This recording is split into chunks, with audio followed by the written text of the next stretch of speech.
Assalamualaikum warahmatullahi wabarakatuh. Selamat malam kawan-kawan semua. Pada kesempatan kali ini saya akan memberikan materi perihal cara mengatasi gejala multikoliniaritas dengan program SPSS.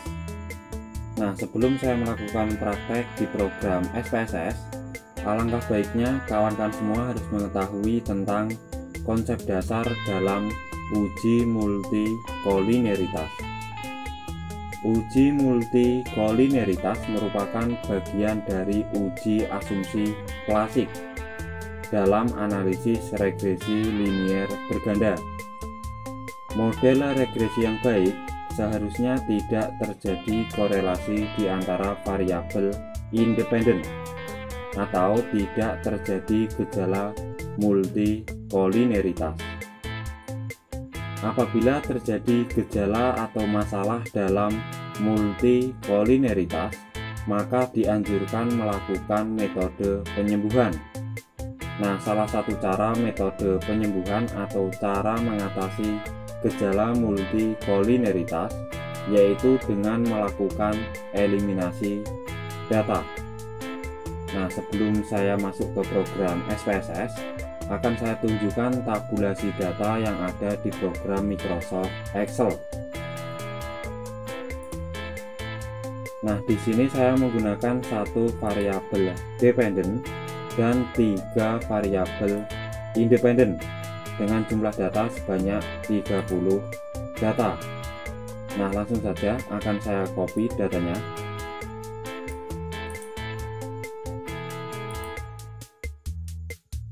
Lalu saya paste di program SPSS di pack data view ya kawan-kawan semua. Nah, proses penginputan data sudah selesai. Data yang terinput sebanyak 30 data. Dan langsung saja saya akan melakukan analisis data untuk mendeteksi ada atau tidaknya gejala multikoliniaritas dengan menggunakan metode tolerance dan VIF. Caranya, kita bisa pilih menu Analyze, lalu Regression, selanjutnya kita bisa pilih Linear. Nah, di sini sudah muncul kotak dialog ya, kawan-kawan semua. Untuk variabel Y, kita taruh ke kolom Dependent, lalu variabel X1 sampai variabel X3, kita taruh ke kolom Independent. Selanjutnya, pilih Statistik, kita hilangkan checklist pada Regression Coefficient Estimate dan model Fit. Lalu kita checklist pada Collinearity Diagnosis. Selanjutnya pilih Continue. Lalu yang terakhir kita bisa pilih OK. Nah, pada output regression yang pertama, kawan-kawan semua bisa fokus pada tabel koefisien. Untuk variabel X1 memiliki nilai toleransi sebesar 0,089 dan VIF sebesar 11,276. Maka bisa ditarik kesimpulan bahwa variabel X1 mengalami gejala multikoliniaritas. Selanjutnya untuk variabel X2 memiliki nilai toleransi sebesar 0,845 dan VIF sebesar 1,184. Maka bisa ditarik kesimpulan bahwa variabel X2 tidak mengalami gejala multikoliniaritas. Dan yang terakhir untuk variabel X3 memiliki nilai toleransi sebesar 0,092 dan VIF sebesar 10,817.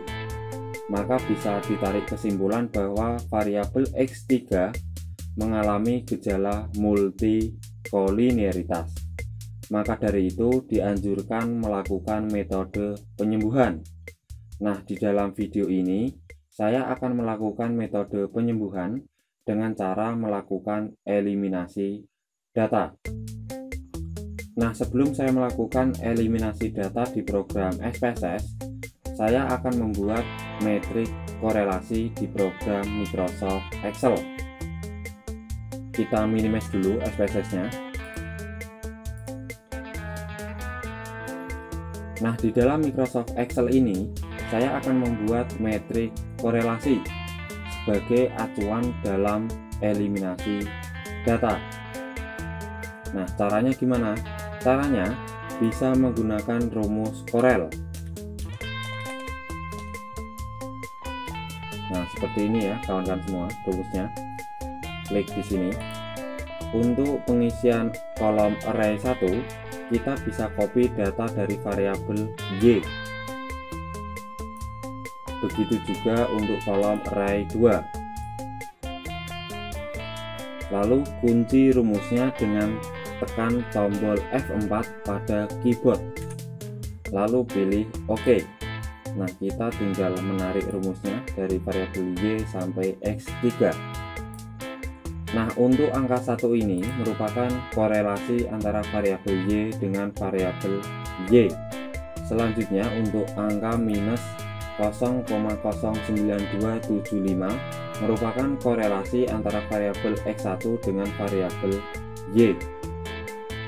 Selanjutnya akan saya korelasikan variabel X1 dengan variabel X1. Rumusnya masih sama ya kawan-kawan semua, menggunakan rumus Corel.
Nah, metrik korelasi sudah selesai ya kawan-kawan semua.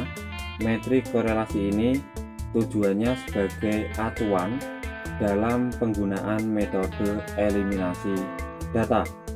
Dan yang perlu diingat, nilai korelasi berkisar minus 1 sampai 1. Dan data dikatakan terbebas dari gejala multikolineritas apabila nilai korelasi antar variabel independen kurang dari 0,95. Nah, mana sih nilai korelasi di atas 0,95? Nah, di sini ya kawan-kawan semua, saya kasih warna merah. Korelasi antara variabel X1 dengan variabel X3 sebesar 0,95195. Maka bisa diartikan bahwa variabel X1 dan variabel X3 terjadi gejala multikolineritas. Nah, bagaimana sih cara melakukan eliminasi data? Kita sortir datanya dari variabel X3 karena variabel ini terjadi gejala multikolineritas. Kita sortir dari data terkecil sampai terbesar. Kita coba eliminasi data dari yang terbesar terlebih dahulu. Kita coba hapus. Nah, nilai korelasi yang didapat variabel X1 dengan variabel X3 setelah melakukan eliminasi data pada data yang terbesar sebesar 0,959. Maka bisa diartikan bahwa data masih terjadi gejala multikolineritas. Kita kembalikan lagi datanya. Kita coba lagi dari data yang terkecil. Kita hapus. Nah, setelah melakukan eliminasi data dari data yang terkecil, nilai korelasi antara variabel X1 dengan variabel X3 menjadi 0,943306. Maka bisa ditarik kesimpulan bahwa data sudah terbebas dari gejala multikolineritas.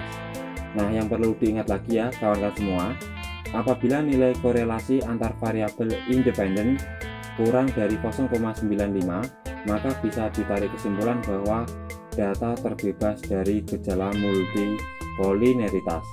Dan apabila nilai korelasi antar variabel independen lebih besar dari 0,95, maka bisa dipastikan bahwa data terjadi gejala multikolineritas. Nah, sebelum saya input datanya, akan saya sortir terlebih dahulu dari nomor 1 sampai 30. Nah, di sini datanya sudah urut dari nomor 1, lalu nomor 3, nomor 4, nomor 5, nomor 6 sampai nomor 30. Data yang tereliminasi merupakan data dari nomor 2. Kita menuju ke SPSS lagi. Nah, di sini data nomor 2 kita hapus ya kawan-kawan semua, karena data ini yang menjadikan korelasi antara variabel independen yaitu variabel X1 dan variabel X3 memiliki nilai korelasi tinggi atau memiliki korelasi lebih besar dari 0,95, yang artinya data terjadi gejala multikolineritas. Kita delete dulu aja. Nah, data menjadi 29 data ya kawan-kawan semua. Tadi kan data sebanyak 30. Setelah melakukan eliminasi data yaitu sebanyak 1 data, menjadikan data sampel berkurang menjadi 29 data. Nah, langsung saja saya akan melakukan analisis data. Caranya, kita bisa pilih analyze, lalu regression, selanjutnya kita bisa pilih linear. Langsung saja kita bisa pilih OK. Nah, output regression yang kedua ini merupakan data dari 29 data. Nah, pada tabel koefisien didapatkan nilai toleransi untuk variabel X1 sebesar 0,104 dan VIX sebesar 9,631. Maka bisa ditarik kesimpulan bahwa variabel X1 tidak mengalami gejala multikolineritas. Selanjutnya untuk variabel X2 memiliki nilai toleransi sebesar 0,843 dan VIF sebesar 1,187. Maka bisa ditarik kesimpulan bahwa variabel X2 tidak mengalami gejala multikolineritas. Lalu yang terakhir untuk variabel X3 memiliki nilai toleransi sebesar 0,109 dan VIF sebesar 9,198. Maka bisa ditarik kesimpulan bahwa variabel X3 tidak mengalami gejala multikolineritas. Nah, akan saya tunjukkan sebelum dilakukannya eliminasi data. Pada tabel koefisien ini, variabel X1 dan variabel X3 mengalami gejala multikolineritas karena nilai VIF yang didapat lebih besar dari 10. Nah, output regression yang pertama ini merupakan output sebelum dilakukannya eliminasi data. Nah, setelah dilakukannya eliminasi data pada output regression yang kedua, pada tabel koefisien ya kawan-kawan semua, fokusnya untuk uji multikolineritas. Nilai VIF yang didapat dari ketiga variabel lebih kecil dari 10 atau kurang dari 10.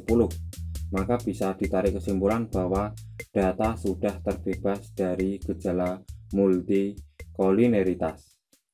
Ya, kurasa cukup sekian penjelasan dan cara praktek bagaimana cara mengatasi gejala multikolineritas menggunakan metode eliminasi data. Dan apabila kawan-kawan semua masih bingung perihal metode ini, kawan-kawan semua bisa berkomentar di kolom komentar, dan jangan lupa untuk like, subscribe, dan share video-video di channel YouTube saya. Ya, saya akhiri. Wassalamualaikum warahmatullahi wabarakatuh.